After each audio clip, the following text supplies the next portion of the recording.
महानगरपालिका निवडणुकीसाठी दोन्ही राष्ट्रवादी एकत्र येणार का असा प्रश्न समोर येतोय। 25 किंवा 26 डिसेंबरला राष्ट्रवादीची युती जाहीर होणार, तर दोन्ही पक्षांनी एकत्र लढण्याचं ठरवलंय असं अजित पवारांच्या पक्षाचे शहर अध्यक्ष सुभाष जगतापांची प्रतिक्रिया आहे। तर शरद पवार पक्षाचे 3 नेते तर अजितदादांना भेटणार का असा सवाल समोर येतोय।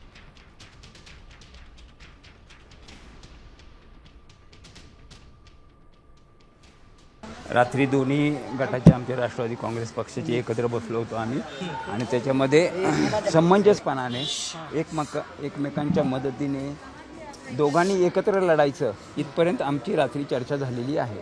जागा वाटपाच्या बाबतीमध्ये आम्ही दोघेही 2-2 पावलं मागे सरकायला तयार आहोत अशी चर्चा रात्री झालेली आहे। प्रशांत जगताप नव्हते, विशाल तांबे होते, अंकुश काकडे, वंदनाताईंबरोबर आमची चर्चा आत्ता सुरू होईल। घोषणा साधारण 25-26 तारखेपर्यंत व्हायला पाहिजे।